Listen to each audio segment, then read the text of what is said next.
Hi, I'm Nina Fiore, and I'm the Executive Director and Founder of the Astoria Film Festival. We are so grateful to you for coming out tonight and supporting us, and we're so grateful to the Bel Aire Diner for having this drive-in theater in general and for letting us be a part of this experience. The Astoria Film Festival is a local nonprofit organization who supports local filmmakers. We throw an annual film festival at Kaufman Studios, and we also have screenings like this at various venues around Astoria throughout the year. In addition, we have an education and outreach branch where we bring filmmaking workshops to local schools and to senior centers, and we also make them available to the general community. If you'd like to join us or you want more information about us, please follow us. We're on Instagram, Facebook, and Vimeo, and also our website is astoriafilmfestival.org. Thank you so much for coming out tonight. I hope you enjoyed the films, and I can't wait for you to meet our filmmakers. So without further ado, our filmmakers. Thank you. My name is Vitali. I wrote, directed, and did art production on The Professor's Lesson. Hi, I'm John Noel. My film was Celebrity Trackdown, the one with Waldo in it. I am the director of that film. Hi, my name is Kayla Affrunti. I directed and choreographed Amnesia. Hi, I'm Annie, and I'm the director of photography of Amnesia. Hi, I'm Anna Russell. I'm the writer, producer, and actress of An Air About Her. I'm Nikki Coble. I am the creator and producer of Awkwardly. Hi, my name is Makeba Ross. I am the writer, director, and editor of Countervail. Hi, I'm Ray Parker, the writer and director of The Perfect Fit. Hey, I'm Natalia Bugadelli. I shot The Perfect Fit. Jason, I am the writer, creator, producer, and star of Shaw, the web series. Just tell a little about what the inspiration was behind the creation of your film or web series. Okay. So my film, The Professor Lesson, was part of a 3-week challenge based out of Astoria, which is called the Sparrow Film Project. So every year they do a project where you get 3 weeks to make a 3-minute film, and you get sort of 3 random assignments. So you never really know going into what you're going to get. So I'm an amateur filmmaker, so I knew going in that I was going to have to do something that was probably going to be a silent film because sound is tricky. So I went in already thinking George Méliès. I was randomly decided that somebody wanted to travel the world in a blimp that was also a beer brewery. And so from there, I kind of just went with it. My mom's an oil painter, so I kind of grew up in a creative household. And I always there's a joke that you can get dressed for any costume party out of my wardrobe. So most of the things people are wearing, it actually came from my house. And funny enough, like half the things I ordered for costumes actually didn't make it there in time. So I was pulling like necklaces off the walls to put on people's heads. And it actually ended up looking great. So I had a very adaptable cast. But yeah, all of the sets were hand painted from cardboard in my apartment, carved and painted. So there was some like 3 a.m. nights because we only had 3 weeks to do this of me, like in the middle of my living room with some very patient roommates as I was, furiously painting rockets and moons and stars. The inspiration for Celebrity Trackdown was basically I had a Waldo costume from Halloween.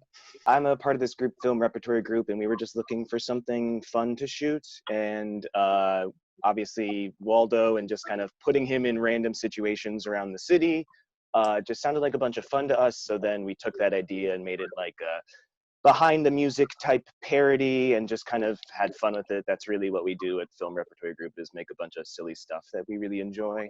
So An Air About Her was a week-long endeavor with a really good friend and filmmaker that I admire, Deirdre Herlihy. And this came to me in a dream, basically, but it was also sort of inspired by a Craigslist misconnection, where like 2 people meet on the subway, they make eyes with each other, but nothing ever happens between them. And I sort of loved that idea that we always have these impulses to reach out of our comfort zones, but we don't, we're safe. And so I wanted to sort of do that and play with that, but also like this idea that New York City is sort of a beautiful backdrop and relationship and that kind of thing. I remember you saying you had it on your desktop for years. Oh yeah. Oh yeah. I was terrified of making films. I just completely doubted myself in writing, in acting, and in making movies. I just was like, oh, this is silly. It's not going to happen. So I literally had it on my desktop for 3 years. I looked at it all the time, but I was like, nobody's going to want to do this. It's so silly.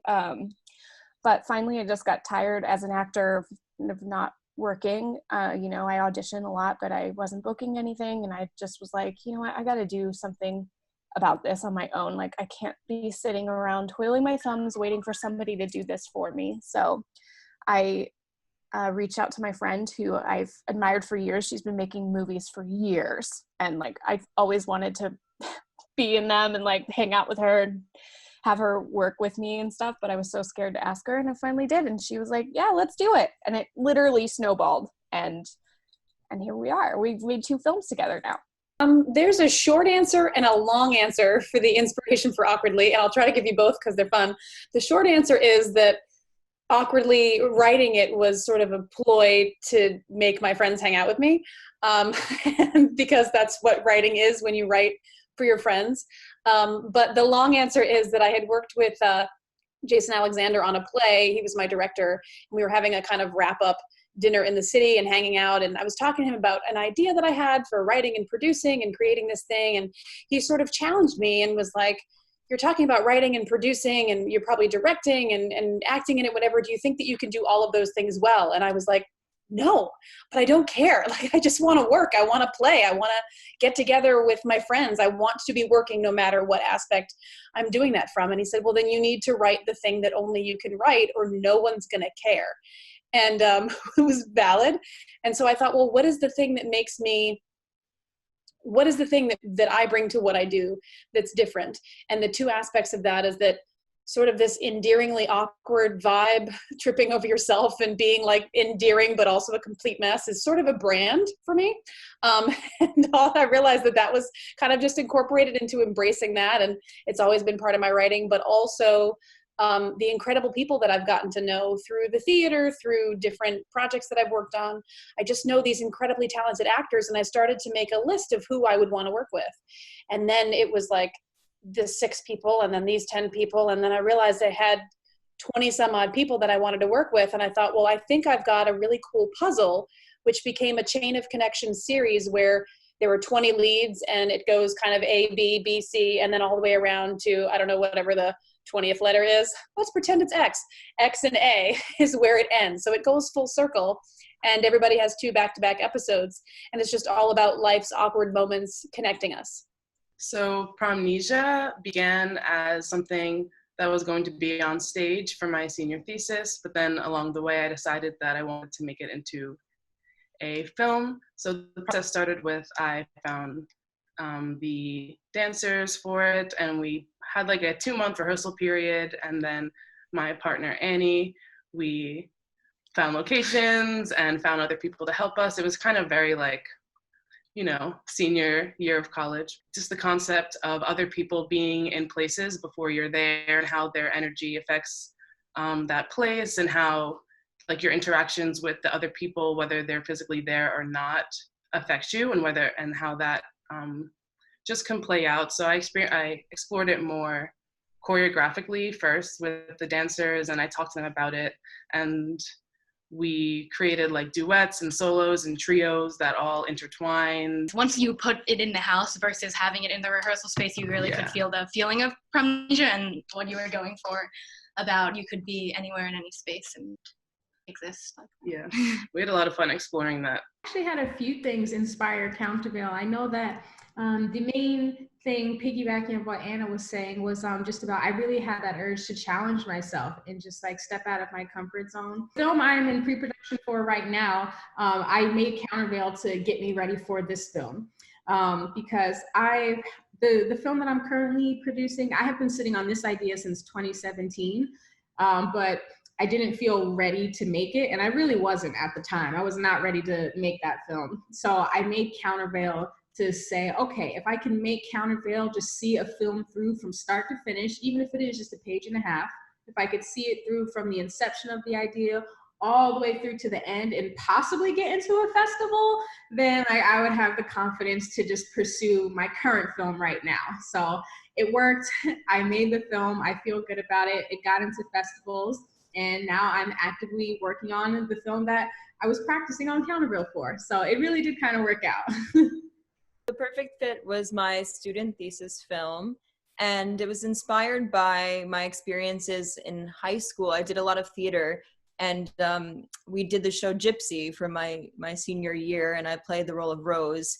And I was really fascinated by that relationship, the mother-daughter relationship in that musical. So I wanted to do sort of a modern retelling of that in a short film.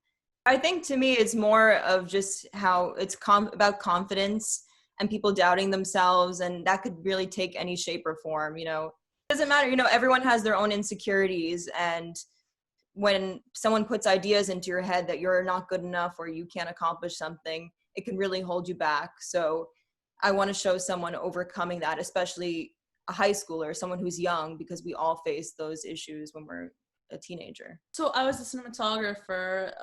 The visuals were mostly inspired by, watching musicals filmed, the filmed version of musicals, and trying to sort of combine visually the film world and then the theater world. So yeah, so we definitely pulled from Glee, from Smash. We actually took a couple of shots from Love Never Dies. If anyone knows that, the recording of that. We just looked at those films or filming of those musicals for the inspiration and the movement. That was really important to us.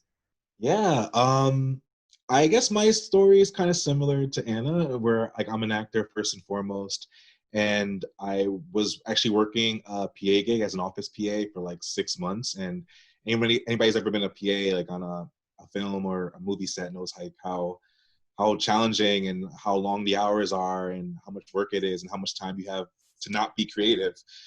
So when that was done, I remember it was like October, and it was like a beautiful day, and I went down to Chelsea Pier and I brought like a notebook, and I was like, I'm gonna like write something. And what that something ended up turning into was Shaw. I want to write something for me as an actor, something different from me that I could play. And I want to like touch on, kind of like a mental health aspect in the Black community in like a funny way. So I was like, I like to be funny. I like comedy. I wanted to play something very fun, a guy who's completely different than me. So that's kind of like the long-winded version of that. If you can talk a little about your advice to people who want to make films and your experiences in general. As an amateur filmmaker, and as somebody who does this more on the creative pursuit, and it's tangential to my full-time job, I have been really lucky to connect with people I know and just reach out and say, who wants to make something? Who wants to create something?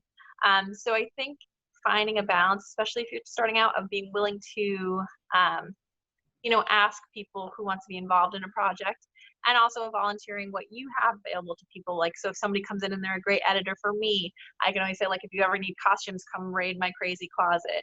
And not being scared to ask those questions, because the worst you can get is somebody saying no, or somebody saying I'm not available. And the best you can get is somebody saying, yes, I want to work with you, and you can make something really brilliant. So I think not being afraid to ask for help, and not being afraid to say, I have this vision and this is who I need to complete it. What can I give to you, and who wants to work with me, is really something I would encourage people to take that risk. Find your friends, find people who you want to collaborate with, get together. They may have a ton of experience and help you out. They may have no experience and be looking to learn, but find your people and then make a film. And I think a lot of times you want to go and make the perfect film your first time, and you're just not going to. And I think once you relieve yourself of that, you're going to make something that you like and that everyone in your company will like. And I'll say, just from a technical aspect, for first-time filmmakers, I will always say this: invest in sound. Sound, sound, sound. It's half of your film. I know people say that a lot, but it's just that is the thing that'll hold you out from festivals, make a very, very good film kind of hard to watch. So that's kind of my advice on that end. Basically just do it. You know, I know it's so hard and challenging, and you beat yourself up, like you're your own worst critic for sure. And you might just be surprised with what you come out with. And when you finally commit yourself to doing it and you do it, it's like mind blowing. It's the coolest experience when you're like, I can't believe that I just did that. Whoa. And it makes you want to do it again and again and again. It's super addicting. And if you just do what you love and you have a good heart about it and you reach out to people you love, more people will be attracted to that. And then you're just going to expand and grow and do even more. And it's going to be awesome. First would say that I echo all of the sentiments. Sound. Let me just say that first. And it's hard because it's expensive. So if somebody has an idea, hope I see all the heads mutually nodding in all of the squares. It's so great. But like, I think everybody, when you sit down to do something, you're going, okay, I can't wait for permission. I have to make something. I want to make something with these people that I know I can rely on. And if you're the spearhead, it's really easy to try to do everything yourself. And you will do that and you will fail. And that's an important lesson because you can't wear all the hats at once. It's not possible to do all of that well. But if you're open and you ask for help, you're not meant to have all the answers. There were so many things that happened. We filmed 20 episodes in 18 different locations. We had lights popping in different, because normally people have a generator and we didn't have a generator. So we were in bars in Astoria shooting and lights would start popping because things weren't stable. And it was just like, oh my God, I've got the most people I've ever had on set in this one day. What do I do? And magically that day, a friend had invited another DP who was testing out a little video village thing. And he's like, I have lights at my apartment. Do you want me to go get them? And it was like, yes. So, I mean, your community is everything and you never know where the answer is going to come from. You just have to stay open and ask for help when you need it. But if I had one piece of advice to share, if you're thinking on something, if you're even writing it now, generosity is a boomerang. And if you send money out to people, money will come back. So you have to contribute, even if it's $5 to help somebody else's project. If you are a member of a community that is creating and you are putting your energy toward that, you will find some coming back to you.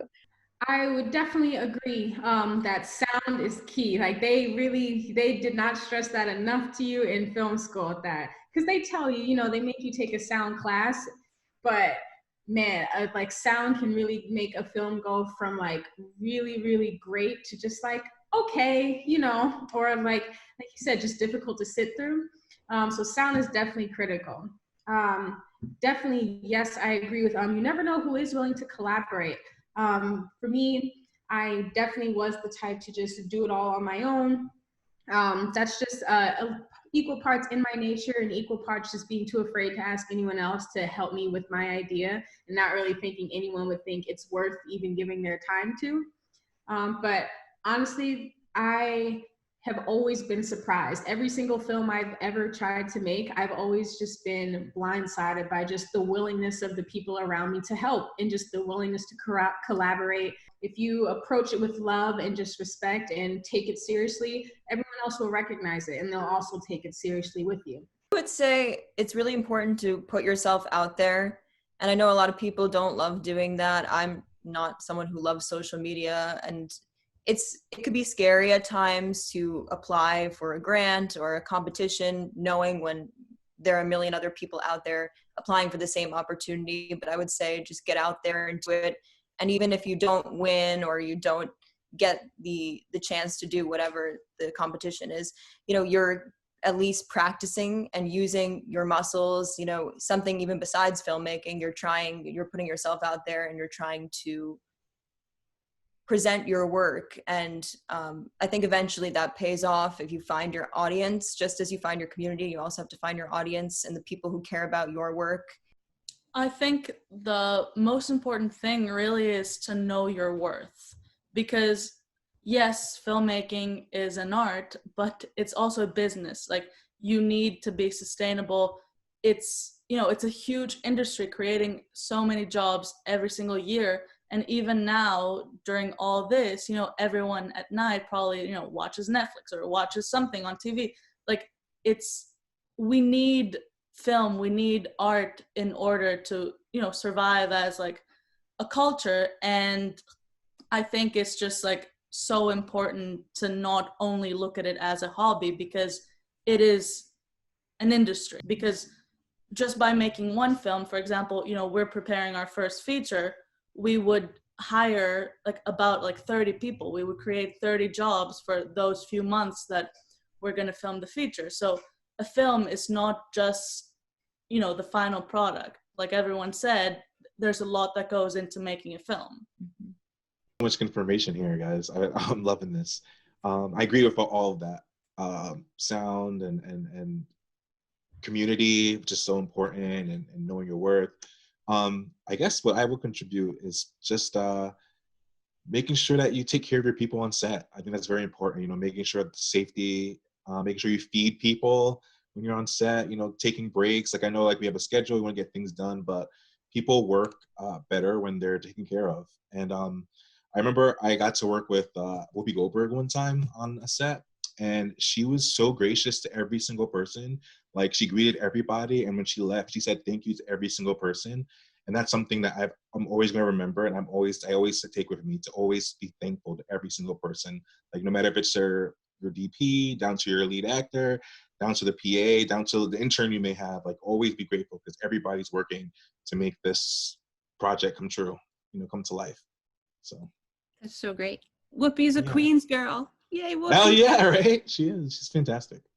Advice I would give to a first-time filmmaker or someone new at it, or coming from a place like me, like I came to it from dance, not necessarily from having a past in filmmaking, is to stay connected to what brought you to filmmaking, whatever it may be. Like Emery, making your film from like a theater perspective, like stay connected to that, stay connected to your worth, and just be a sponge for the other things. Like there's a lot in filmmaking to know, and there's so much that you're not going to know. And I found that to be overwhelming. I'm like, why am I doing this? Like I literally know nothing. And so it was really helpful to have a friend who was always like super knowledgeable to help me, and then like bring the people around you that know the things that you might want to know. Be a sponge to their information. Don't be offended if you don't know something. Like no one's really going to judge you if you don't know anything. I love everyone's advice so far. I think it's totally true for first-time filmmakers. Like you just have to go out and do it. And I'd say once you're like in that filmmaking world, and you think like, even if you want to be specifically a director or specifically a cinematographer, it's important to do every department's job. Like experience what it's like to do sound, experience what it's like to be in the grip department or the electric department, so that when you do maybe one day decide to be a director, you know exactly what your crew is doing, exactly. You don't have to ask, why is it taking like 40 minutes to set up this light? You like know why. You don't have to constantly harp on your crew to work faster, or like ask for things to happen like at unnecessary times. You know exactly what's going on and how to coordinate things. To the filmmakers, to the kids who took our film workshops, to their parents, to the community, and to Bel Aire Diner for allowing us this opportunity. We couldn't be more grateful. We're just happy to be a part of entertainment in this very trying time. So we hope you had a good time, and we hope to see you again. Please keep in touch. We're on Instagram and Facebook. And again, our website is AstoriaFilmFestival.org. Thank you so much. I wear a mask for my fellow New Yorkers. My mama, who's a healthcare worker. Nurses and doctors. For my father. For the marginalized communities who don't have access to adequate healthcare. For my children. My community. Essential workers. Transit workers. The immunocompromised. I wear a mask so we can get back to work. Go to school. Share a meal. See a movie. Hug my friends. Dance together. Go to the theater. See our families. Continue to show support. Take care of each other. Save lives. Stay strong.